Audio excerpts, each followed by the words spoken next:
मित्रांनो, आज आपण ज्या औषधाबद्दल माहिती घेणार आहोत त्या औषधाचं नाव आहे ॲग्नस कॅस्टस. हे ॲग्नस कॅस्टस नावाचं जे होमिओपॅथिक औषध आहे ते वनस्पतीपासून बनवलेलं औषध आहे. त्यामुळं ते व्हेजिटेबल किंगडम ह्या प्रकारामध्ये हे औषध मोडते.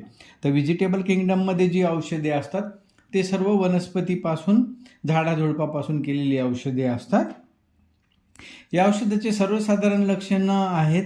या औषधाचा परिणाम हा युरोजेनायटल ऑर्गन्सवर होतो, म्हणजे जनेंद्रियावर होतो.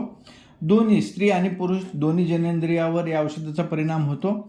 मन, मज्जातंतू व डोळे यावर पण या औषधाचा परिणाम होतो.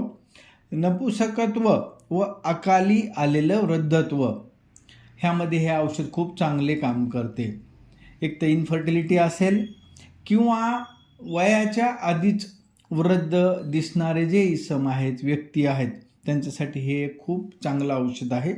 संभोगाच्या अतिरेक्याने जे क्षीण झालेल्या व्यक्ती आहेत त्यांच्यासाठी हे खूप चांगलं औषध आहे.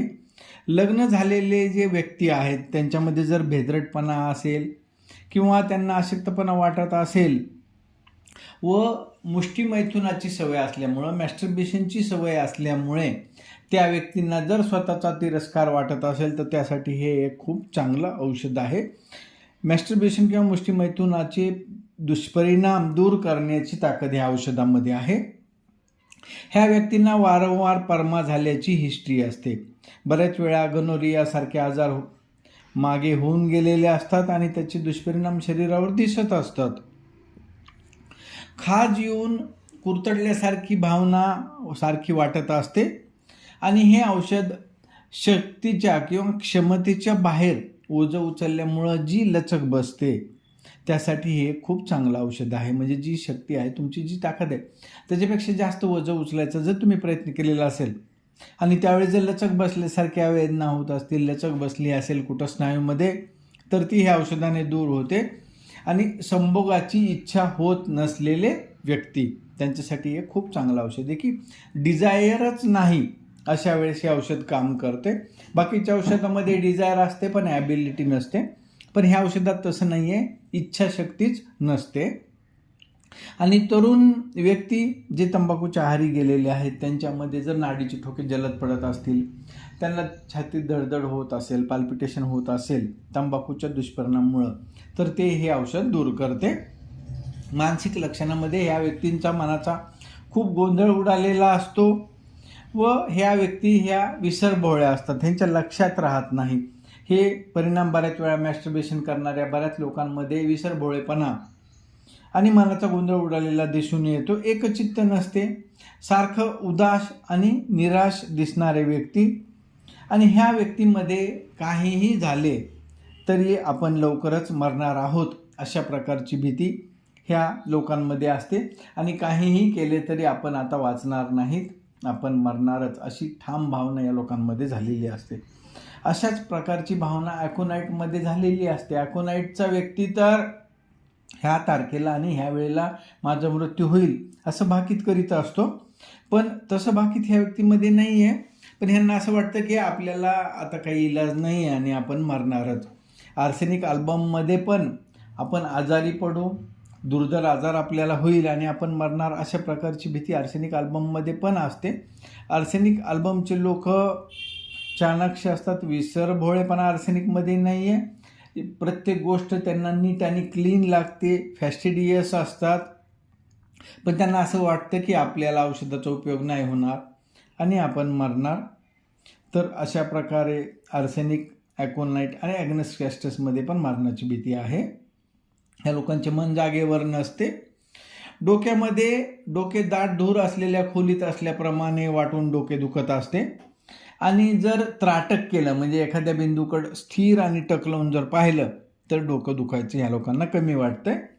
डोळ्यामध्ये खूप खाज सुटते, डोळे कुरतडल्यासारखे वाटत असतात आणि डोळ्याच्या भावल्या विस्तारलेल्या असतात, म्हणजे प्युपिल डायलेटेड असतात आणि डोळ्यामध्ये सारखं कुरतडल्यासारखी भावना होत असते. नाकामध्ये कस्तुरीचा किंवा इतर पदार्थाचा वास येत आहे असा भ्रम असतो, ॲक्च्युअल वास येत नसतो, पण ह्या लोकांना असं वाटतं की आपल्याला कस्तुरीचा सुगंध येत आहे. पाठीमध्ये पाठीचा कणा दुखत असतो आणि त्याला दाब दिल्याने बरे वाटते. चेहऱ्यामध्ये गालांना मुंग्या येतात, गालांना खाज सुटते, खाजवल्याने त्या ठिकाणची त्वचा करवडल्यासारखी होते. तोंडात व हिरड्यावर व्रण पडतात. गरम अन्न पेय जर पेलं तर त्यामुळे दात दुखतात. पोटामध्ये मळमळ होत असते, आतडी खाली दाबल्यासारखी वाटतात, त्यामुळे पोट धरून ठेवावे असे वाटते. अगदी साधं अन्न खाल्लं तरच ते सोसतं.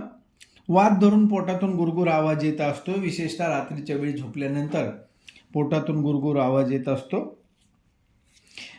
स्प्लीन किंवा ज्याला आपण पांथरी म्हणू मोठी होते, हुळहुळी असते आणि जो गॅस असतो त्या वाताला किंवा गॅसला लघवीसारखा वास येत असतो आणि तो कपड्यावर बराच वेळ दीर्घकाळ टिकतो. गुदद्वारामध्ये खोल भेगा पडतात, अनसमध्ये अल्सर्स असतात, त्या ठिकाणी जखम झाली आहे असे वाटते आणि ह्या जखमेचा त्रास त्या व्यक्तींना चालताना जास्त होतो, त्यामुळे ते व्यवस्थित चालू शकत नाही आहेत. मूत्रेंद्रियामध्ये लघवी खूप होते आणि सारखं जावं लागतं. दोन्ही गोष्टी आहेत, गेलं तर लघवी भरपूर होते पण आणि सारखं लघवीला जावं लागतं आहे. पुरुष जनेंद्रिय गार शिथिल पडलेले असतात आणि फार सहजासहजी वीर्यपात होत असतो आणि संभोगाची इच्छा तर नष्ट झालेली असते. स्त्रियांमध्ये सुद्धा हे औषध उपयोगी आहे. स्तनांमध्ये दूध येत नाही, ज्या दुःखी स्त्रिया आहेत विशेषतः त्यांना स्तनांमध्ये दूध येत नाही, त्यामुळे सारखे उदास वाटते. व्हाईट डिस्चार्ज हा पिवळसर असतो. इन्फर्टिलिटी किंवा वंध्यत्व, स्त्रियांमधील वंध्यत्वासाठी हे एक चांगलं औषध आहे. स्वच्छ ल्युकोरिया नकळत वाहत असतो आणि संभोगाचा तिटकारा असतो. म्हणजे ह्या ज्या स्त्रिया आहेत त्यांना संभोगाचा तिटकारा असतो, नको वाटत असतं. तर अशा प्रकारे आपण ॲग्नस कॅस्टस हे औषध बघितलं. अगदी होमिओपॅथीमधलं महत्त्वाचं औषध आहे, जे तरुण वृद्धासारखे दिसतात आणि ज्यांच्यामध्ये संभोगाची इच्छा नसते, मग स्त्री असो पुरुष असो दोघांनाही हे औषध उपयोगी आहे. धन्यवाद. पुढल्यास कोणतं औषध बघायचं प्लीज कॉमेंट करून सांगा.